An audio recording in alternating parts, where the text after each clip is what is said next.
Good evening everyone. आज बात करेंगे आपका वक्फ अमेंडमेंट बिल की। आप सभी को पता है कि वक्फ अमेंडमेंट बिल आपका पार्लियामेंट में ऑलरेडी प्रेजेंट होने वाला है। हो सकता है जब तक हम इस बिल की बात कर रहे हो आपका हो सकता है एक्ट भी ये बन जाए, प्रेसिडेंट असेंट के लिए चला जाए, उसके बाद ये एक्ट भी बन जाए। लेकिन उससे पहले हम कुछ डिस्कस करना चाहेंगे आपके एक्चुअली में बिल का एम क्या होने वाला है, बिल की क्या अमेंडमेंट्स आने वाली हैं। देखिए, सबसे पहले आपको समझना पड़ेगा कि एक वक्फ प्रॉपर्टी होती क्या है। देखिए, एक वक्फ प्रॉपर्टी में एक वाकिफ, एक मुस्लिम मैन जो है, अगर चाहे तो अपनी जो प्रॉपर्टी है ही कैन डोनेट इट टू वक्फ, या मैं बोलूं एक वक्फ को या अल्लाह को वो ट्रांसफर कर सकता है, और वो प्रॉपर्टी इरिवोकेबली ट्रांसफर होती है। ऐसा नहीं होता कि आप बाद में उस प्रॉपर्टी को रिवोक कर सके। और वक्फ के आपके कुछ पर्पस होते हैं, either that can B for the charitable purposes, either that can B for the purpose of religious purposes. तो ये कुछ आपके पर्पस होते हैं। आपकी प्राइवेट वक्फ भी होती हैं, वक्फ और औलाद। लेकिन मुझे लगता है कि आप सभी को इस बारे में थोड़ी बहुत नॉलेज होगी। आज की जो हमारी क्लास का पर्पस रहने वाला दैट इज वेरी स्पेसिफिक, कि हम अमेंडमेंट्स क्या आने वाले, क्या क्या चेंजेस आने वाले हैं, उनको हम आज की क्लास के अंदर डिस्कस करेंगे। अगर मैं बताऊं तो वक्फ अमेंडमेंट बिल 2024 आपका ये था। अब इसके अंदर अगर आप देखोगे तो it is called the Waqf amendment act 2024 इसको बोला जाएगा, अगर ये पार्लियामेंट से ऑफ कोर्स पास हो जाता है। वैसे तो अभी नो कॉन्फिडेंस मोशन भी आपका पार्लियामेंट में चल रहा है, देखते हैं कि उसका क्या रिजल्ट निकल के आता है, उसके बाद हम देखेंगे। अब क्योंकि ऑपोजिशन जो है ये हरकतें तो करती रहेगी, अब ये पार्लियामेंट में चीजें नहीं करेंगे तो फिर उनका ऑपोजिशन बैठने का मतलब क्या, क्योंकि मुझे लगता है कि अपोज तो नहीं कर पाएंगे, लेकिन किसी ना किसी तरीके से वो चाहते हैं कि हम ये बिल पास ना होने दें, इसलिए शायद नो कॉन्फिडेंस मोशन भी आपका पास कम से कम पुट फॉरवर्ड किया जा रहा है। अच्छा, अब देखिए, सरकार जो है नाम चेंज करना चाहती है वक्फ एक्ट का। जो आपका वक्फ एक्ट 1995 का है, उसका नाम अब वो करना चाहती है unified Waqf management empowered efficiency and development act 1995। ये आपका नाम चेंज करना चाह रही है सरकार की। इंटेंशन है कि किसी तरीके से आपका जो नाम है वो चेंज किया जा सके। अच्छा, सबसे इंपॉर्टेंट चेंज आपका, देखिए वक्फ में पहले क्या होता था, कई हद तक अगर मैं बोलूं कि आपकी ये होता था कि कोई भी थर्ड पर्सन आके ये बोल देता था कि मैं ये लैंड जो है वक्फ को डोनेट कर रहा हूं, चाहे उसके पास ओनरशिप हो चाहे उसके पास ओनरशिप ना हो। अब whether a property would be वक्फ और नॉट, ये किसके द्वारा डिसाइड किया जाता था? ये आपका डिसाइड किया जाता था वक्फ बोर्ड के द्वारा। अब सरकार ने पहले तो सेक्शन नंबर 3A के अंदर चेंज ये किया है कि सिर्फ लॉफुल ओनर ही अपनी प्रॉपर्टी को वक्फ में डेडिकेट कर सकता है। और एक क्वेश्चन कि आपका एक क्वेश्चन जो है सिर्फ एक वक्फ ट्रिब्यूनल के द्वारा या वक्फ बोर्ड के द्वारा डिसाइड किया जाएगा, वो आपका बेसिकली सेक्शन नंबर 40 के अंदर लिखा था। उस सेक्शन को आपका इस एक्ट के अंदर ओमिट कर दिया गया है। उस सेक्शन को आपका इस एक्ट के अंदर ओमिट कर दिया गया है। ठीक है, उसके अलावा एक और चीज करी जा रही है, क्योंकि कई बार आप देखिए मुस्लिम्स के अंदर आपकी जो वक्फ है दैट कैन बी ओरल और दैट कैन बी रिटन। अब आपका वक्फ नामा बनेगा या नहीं बनेगा that is dependent on once. कहते हैं ना कि आपकी मर्जी है कि आप वक्फ नामा बनवाना चाहते हो या नहीं बनवाना चाहते। आप ओरल ट्रांसफर भी कर सकते हो, and that is very problematic. अगर आप सेल डीड करने जाते हो और हर कोई क्लेम करने की कोशिश कर दे कि भाई इसने तो मुझे प्रॉपर्टी ओरली बेच दी है, तो भाई साहब प्रूफ कैसे करोगे? तो कम से कम सेल डीड आपकी होनी चाहिए। उसी तरीके से इतना स्ट्रिंजेंट रूल तो नहीं है, लेकिन ये बोला गया है कि आपको एक हम सेंट्रल पोर्टल बनाएंगे, एक डाटाबेस आपका बनाया जाएगा जिसके अंदर आपको रजिस्ट्रेशन करवाना पड़ेगा कि ये प्रॉपर्टी आपकी वक्फ को बिलोंग करती है। अब प्रॉब्लम आ जाता है टाइम लिमिट का, क्योंकि टाइम लिमिट जो दिया गया है 6 मंथ्स का दिया है। ऑफ कोर्स बाद में मुझे लगता है कि टाइम लिमिट आपका एक्सटेंड भी किया जाएगा, लेकिन अभी के लिए जो आपका जो टाइम लिमिट डिसाइड किया गया दैट इज 6 मंथ्स आपका इसके अंदर डिसाइड किया गया है।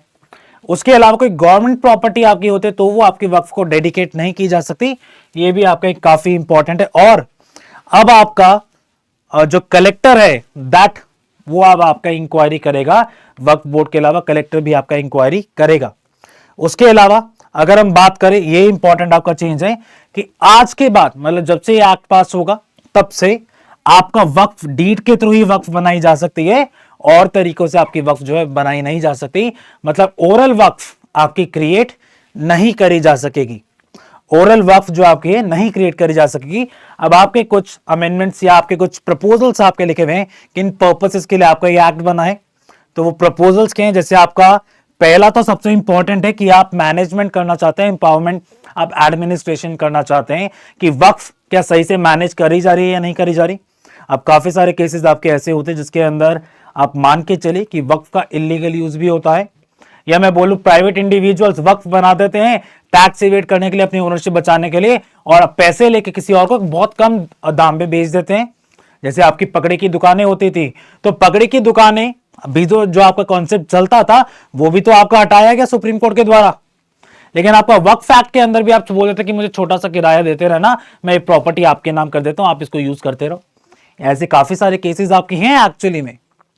तो उन चीजों का प्रॉपर एडमिनिस्ट्रेशन किया जाएगा, उन चीजों को देखा जाएगा। अच्छा, एक बात और है कि कौन वक्फ बना सकता है। अब आप हिंदू हैं, आप कन्वर्ट होते हैं किसी और इस्लाम रिलीजन के अंदर और कहते हैं मैं अपनी प्रॉपर्टी वक्फ के अंदर देता हूं, आप हो सकता है उसको इलीगली मैनेज करना चाहें।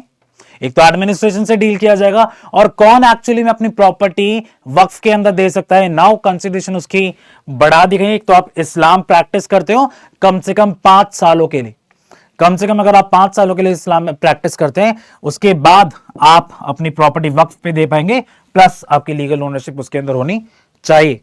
उसके अलावा वुमेन का जो इनहेरिटेंस का राइट होता है वक्फ औलाद के अंदर, मतलब प्राइवेट वक्फ के अंदर जो वुमेन का इनहेरिटेंस राइट होता है, तो कम से कम वो राइट जो है वो लूज ना हो, तो इसलिए आपका ये चीज भी फोकस की जाएगी। उसके अलावा कलेक्टर को सर्वे कमिश्नर की पोस्ट पे डाला जाएगा, he will be serving the properties weather the property is a वक्फ प्रॉपर्टी और नॉट।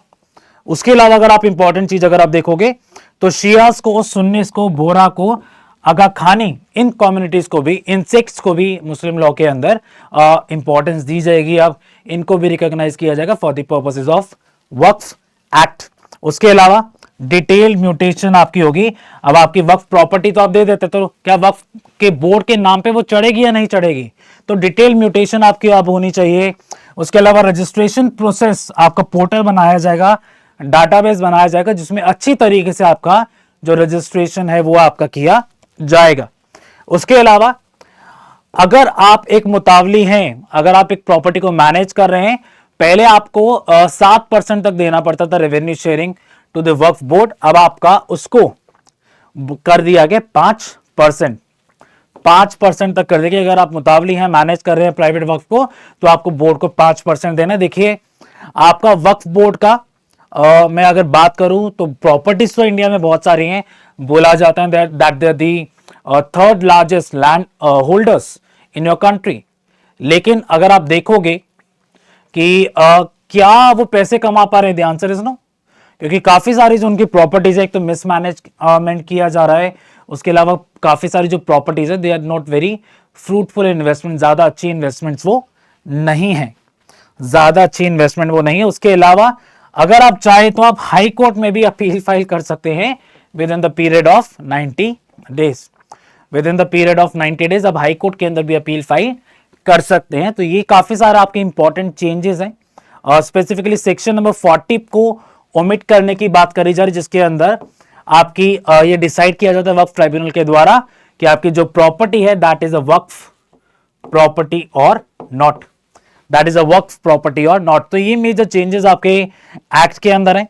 एक बार फाइनल एक्ट आ जाए उसके बाद हम अच्छे से डिस्कस करेंगे कि आपके क्या क्या चेंजेस अप्रूव किए गए और आपके ऊपर उन चेंजेस का क्या इफेक्ट आया और आपको क्या चेंजेस पढ़ने हैं ताकि आप एग्जामिनेशन को अच्छे से कवर कर पाए।